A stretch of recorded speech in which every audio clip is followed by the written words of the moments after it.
Assalamualaikum warahmatullahi wabarakatuh. Perkenalkan, nama saya Aniza Yatifa Fauzi dengan NIM P279041240007. Di sini saya akan menjelaskan tentang penerapan fisika dalam keperawatan dengan mata kuliah Ilmu Biomedik Dasar. Yang pertama ada bioakustik.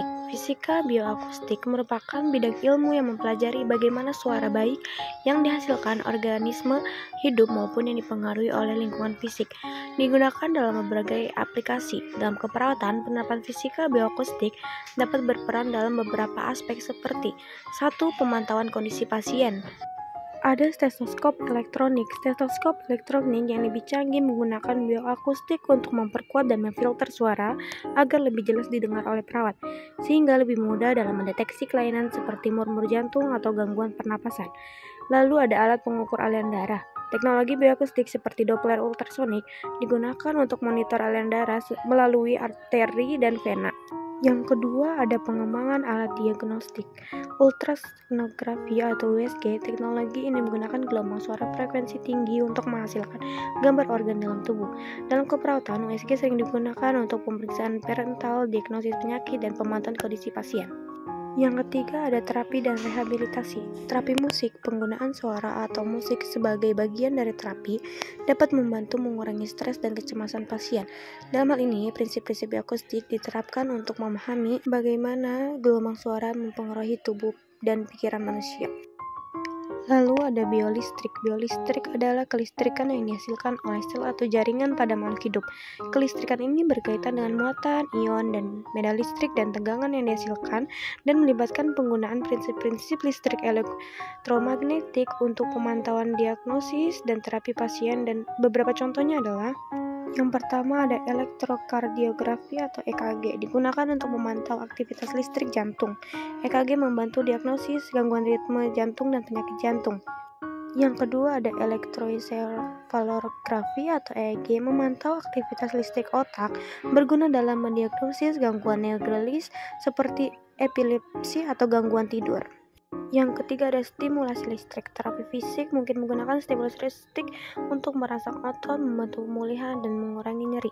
Yang keempat ada monitor jantung, menggunakan sinyal listrik untuk memantau detak jantung dan memastikan fungsi jantung yang normal. Yang kelima ada defibrilator, mengirimkan kejutan listrik untuk mengembalikan ritme jantung yang normal pada pasien. Selanjutnya ada biooptik. Biooptik adalah ilmu yang mempelajari interaksi antara makhluk hidup dengan cahaya atau berkas sinar. Dalam keperawatan, fisika berperan penting termasuk biooptik karena pengetahuan tentang penilaian optik diperlukan. Fisika biooptik dalam keperawatan melibatkan penggunaan teknologi berbasis optik untuk memantau dan mendiagnosis kondisi pasien. Berikut beberapa penerapannya. Yang pertama ada pemeriksaan kulit dan jaringan. Teknologi seperti dermatoskopi menggunakan cahaya untuk mengevaluasi kulit dan mendeteksi kanker kulit atau kondisi dermatologis lainnya dengan akurat. Yang kedua ada pengukuran saturasi oksigen. Fluxe oximeters mengukur kadar oksigen dalam darah dengan mengukur perbedaan absorpsi cahaya merah.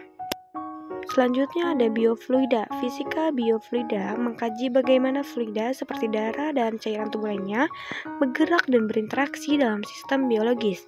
Dalam keperawatan, penerapan fisika biofluida dapat melibatkan beberapa aspek seperti berikut.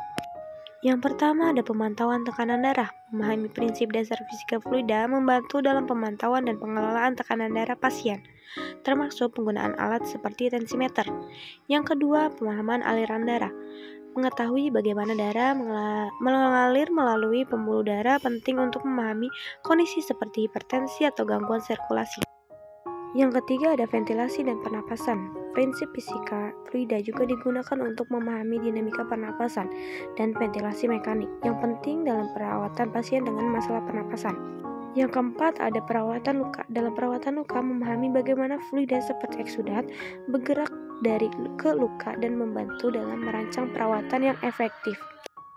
Sekian presentasi dari saya. Terima kasih.